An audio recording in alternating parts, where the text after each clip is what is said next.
For months, former 1st Congressional District candidate Tom Perez served our country honorably, and now he's back to talk about politics and his own political future. I speak exclusively with Tom for a special edition of Quintin's Close-Ups. And be sure to download the free Quintin's Close-Ups app in your Apple or Google Play stores. Tom Perez, it's so good to see you. Great seeing you. Welcome back home. Thank you very much. It's good to be home. And thank you for your service. It's a pleasure to serve. Yeah, we appreciate it greatly. You mentioned this on August 18, 2018, obviously. You said this quote, "And I'm home finally. Hashtag Charles to Do's, hashtag veteran, hashtag downrage, hashtag resolute support." Where are you emotionally? Emotionally, I'm just glad to be home. I've been spending a lot of time with my kids. I've had one daddy-daughter day with my oldest 2 days ago, and today is daddy-daughter day with number 2. We're going to the aquarium. So really, I'm just trying to reintegrate. That's the big thing is, after being away, it's being deployed is really almost like being stuck in a time warp. Because when you come back home, everything is kind of the same, but different, because there's new buildings and things, and your kids are now bigger, and my 2-year-old, who wasn't really talking much when I left, now she's complete sentences, and it's completely different. So everything kind of looks the same, but there's little differences and things, and so I'm just trying to just take it all in and just, I guess, just kind of reintegrate into life in general.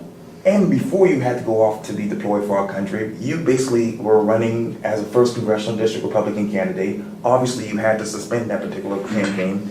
And obviously, from the Post-Courier, it reads this from a couple of months ago. A press release announcing his campaign suspension, however, noted Perez had been called away for dates that would coincide with, quote, critical points of the campaign, and his return would not come until after the primary in June of next year. So here we are. Here we are. You talk about the critical points of the campaign. Mm-hmm. What are the critical points of the campaign now between, obviously, Katie Arrington and Joe Cunningham in your mind? Well, I don't know about the date. I mean, the dates. The only real date is is going to be the election day. There's probably going to be a debate or two. I haven't seen any announced. Maybe they have, and I just haven't tracked it yet. Okay. But so you'll probably have some debates coming down the pipe, and then of course the election day. This will be an interesting election for a couple of reasons. One, this is the first time since the 2013 special election that we have a viable Democrat running. Back then we had Elizabeth Colbert Bush, now we have Joe Cunningham. We haven't really seen a viable Democrat run since then. And Joe, to his credit, he's smart, well-funded, well-educated. He'll give Katie a run for her money. In past elections, as Republicans, we've been able to say, well, this is a red district, we can sit back on our laurels, and as long as the real race is in the primary. That might not be the case anymore, and if Katie does that and has that stance, she may be surprised on election day. So she really needs to batten down her hatches and drive forward and keep her foot on the gas. Also, what we've seen since 2013, everyone's seen this across the Low Country, is the large number of people moving into the district, the We Fool bumper stickers and whatnot. And a lot of those people moving in are Democrats. And we've seen a bluing, particularly in Charleston County and the Peninsula and Charleston, Park Circle, those areas. We recognize it in the Charleston County GOP as an issue. Hillary Clinton pulled Charleston County, and she won Charleston County in the 2016 presidential election. While Donald Trump won the state, she won the county. So all those factors kind of put the election in doubt as to whether is this really just, are the Republicans just going to run away with it, or can a viable Democrat mount a challenge? And then there's the Trump effect. We've seen, not just in this election, but also the governor's election, right, and elections across the country, that in order to win a primary nowadays, you pretty much have to marry yourself to the Donald Trump agenda, and the Trumpiest candidate is going to win, generally speaking. And that's what Katie did, to her credit, and it worked for her. She was able to unseat an incumbent, a strong incumbent in Mark Sanford, who's never lost. So hats off to her in the primary, but she's had to go so far into the Trump lane, the Trump swim lane, that she won't be able to walk anything back. She's basically married to Donald Trump. And Politics 101 in past elections has been, in the primary, you go as far to the right or the left, whether you're Democrat or Republican, in the primary to shore up your base.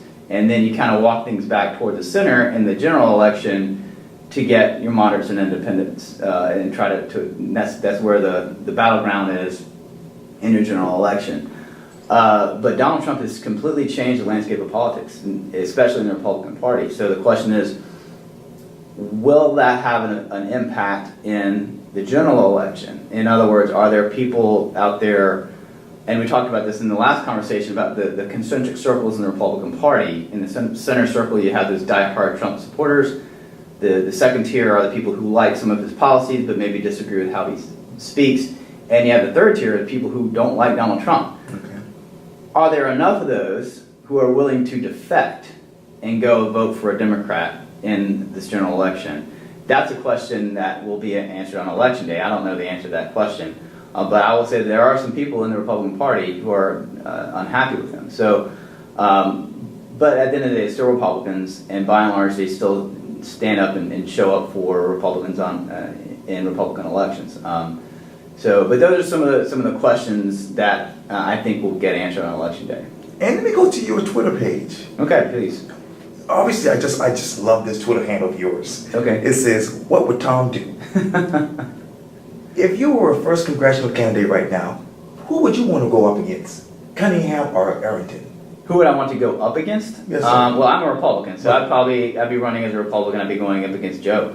Either one of them, I think, are strong candidates. And really, it's the question: if you're asking someone who would they want to go up against, who would they have the better chance of beating?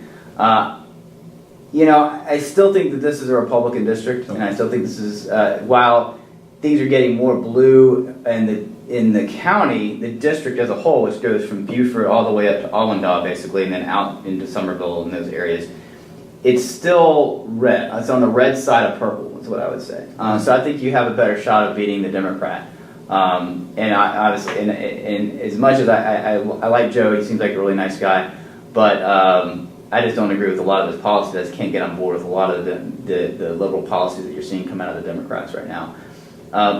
But one thing that you kind of touch on there, I don't know if you realize it, is it's a polarization of politics now across the country, and we're seeing this everywhere. Is that you either with Donald Trump, you either love him or hate him. There's not a whole lot of middle ground with Donald Trump, and you see that, and it's kind of permeated the atmosphere of the country where people are just these opposite sides, and you can't. Like Republicans can't have Democratic friends anymore, and vice versa.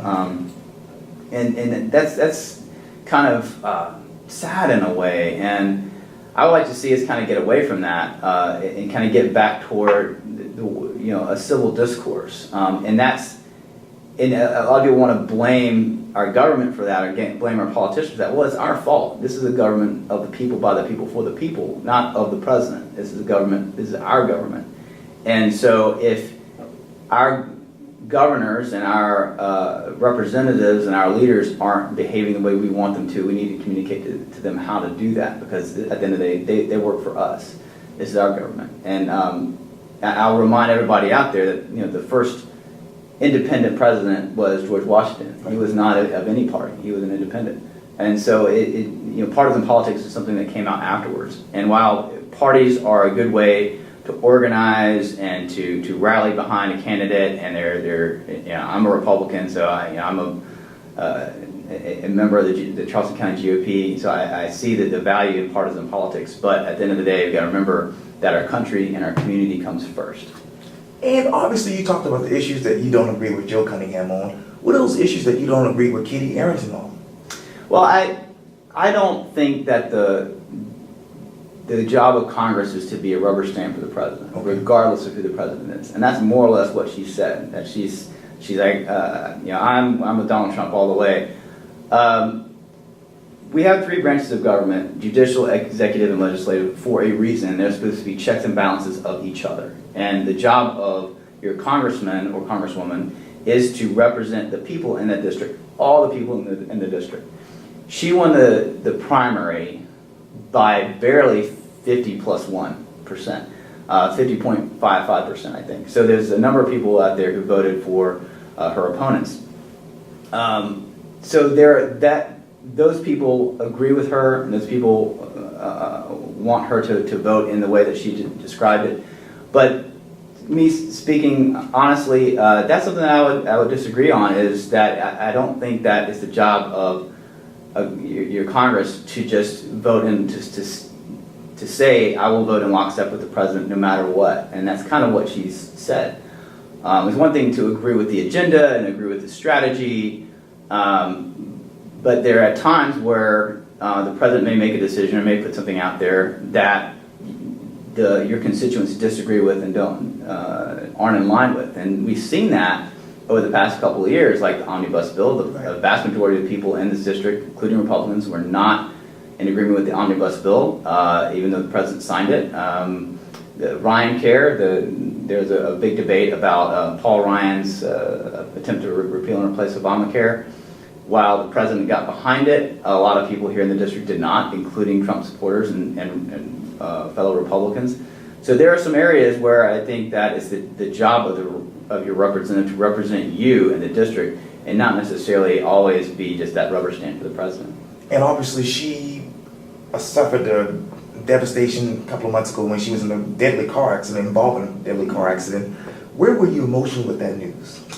Oh, I just felt so sorry for her and her family. I mean, they just come off of a huge victory and they were riding high. You put myself in her shoes because I was running as well, and I can imagine where you'd be like that. And then to have something like that happen to you, I've never been in that kind of accident, so I don't know. And I'll be praying for her, and Katie, Godspeed to your recovery. But I was, praying for her family and naturally her for her recovery. And thankfully, she recovered pretty quickly. And hats off to the doctors who helped her. And let me get back. You talked about obviously Congressman Mark Sanford. Obviously, got beaten, by Katie Arrington, as you mentioned the numbers just a few minutes ago. How did that happen in your mind? Well, like I said, one thing Katie said to her credit on election night is that this is Donald Trump's party, and I agree with that. And you can say whether you like it or not is another discussion all to itself, but she's right in that this has become Donald Trump's party, and in order to win a primary these days, and we've seen it all over the news, we've seen it in Alabama and Ohio and other states, that if you're in a red district, and this is still a red district, and you're running in a Republican primary, by and large, you need to be in lockstep with the president and with what he wants to do. And there's been too many times where not only Mark Sanford disagreed with policy, but also like the time he wrote the op-ed in the New York Times asking for Donald Trump to release his tax returns, and he wouldn't let that go. He's a dog with a bone. He just won't let that go. A lot of people saw Mark Sanford as being anti-Trump and against the president, and he was never able to shake that. And so you had that extreme. Mark Sanford was one of the poster children for, I won't say never Trump, but he was a face of the Republicans who were fighting the president. And we saw the Freedom Caucus, which he's a strong member of, the Freedom Caucus, fighting the president on a number of issues. And Katie went the opposite direction, and she was in lockstep with the president on every issue and everything that he wants to do.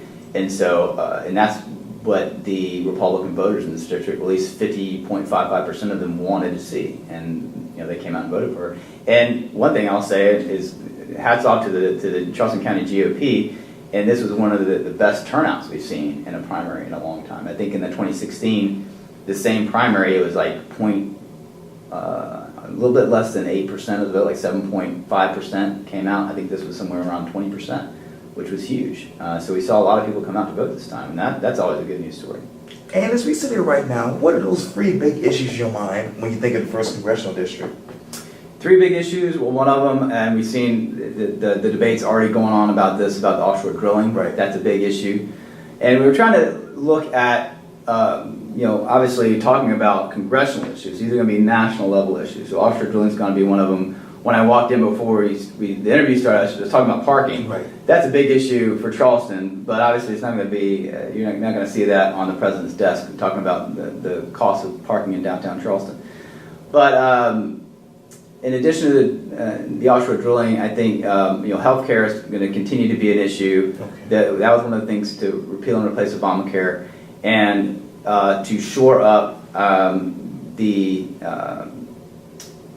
borders. So how we're going to pay for that wall, and that's going to be an issue for the country at large, and every congressman is going to have to figure out how to do that. And the original plan was to have Mexico pay for it, and to leverage trade policies and things of that nature to use the trade deficit almost as a piggy bank to pay for the wall. That hasn't really been working out, so that they want to use defense funds to pay for it, and some of the omnibus. I'm not on board with that. I don't want to use the defense budget to pay for the border wall.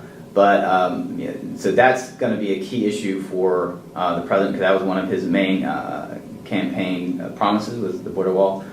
But I would say those, as well as just trade in general. We're seeing the president put tariffs on a number of nations, China and Canada, and that's going to affect the Low Country, because we have a number of international business relations companies here in the Low Country, with Volvo, with Boeing. Right. How will those tariffs and this quote-unquote trade war that is brewing, how's that going to affect companies like Boeing, like Volvo, which is an international company, as well as some of the other companies in the Low Country?